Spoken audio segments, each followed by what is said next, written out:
বলিউড অভিনেত্রী ও সংসদ সদস্য কঙ্গনা রানাউত ভারতের বর্ষাকালীন সংসদ অধিবেশনে নিজের ভিন্নধর্মী ফ্যাশন স্টেটমেন্টে আবারও নজর কাড়লেন।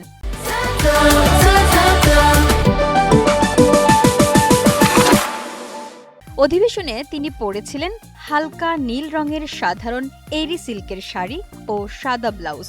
তবে তার সাধারণ পোশাকের সঙ্গে অতি বিলাসবহুল অনুষঙ্গের সমন্বয় সামাজিক যোগাযোগ মাধ্যম ও ফ্যাশন দুনিয়ায় বেশ আলোচনার জন্ম দিয়েছে।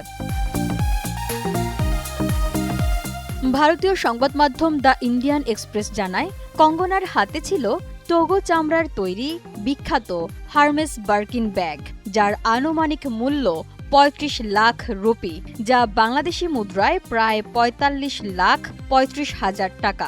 এর পাশাপাশি তার কবজিতে শোভা পাচ্ছিল বাদামি ডায়ালের রোলেক্স লেডি ডেডজাস্ট ঘড়ি, যার দাম প্রায় ২১ লাখ রুপি, বাংলাদেশি মুদ্রায় প্রায় ২৭,২১,০০০ টাকা।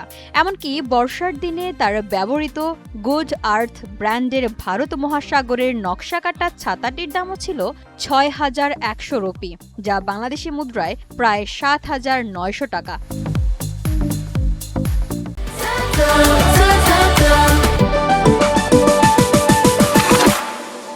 সব মিলিয়ে তার ব্যবহৃত শাড়ি ও জুতা ব্যতিরিকে শুধু ব্যাগ, ঘড়ি ও ছাতা, এই তিনটি অনুষঙ্গের আনুমানিক মোট মূল্য দাঁড়িয়েছে বাংলাদেশি টাকায় প্রায় ৭২,৬৫,০০০ টাকা।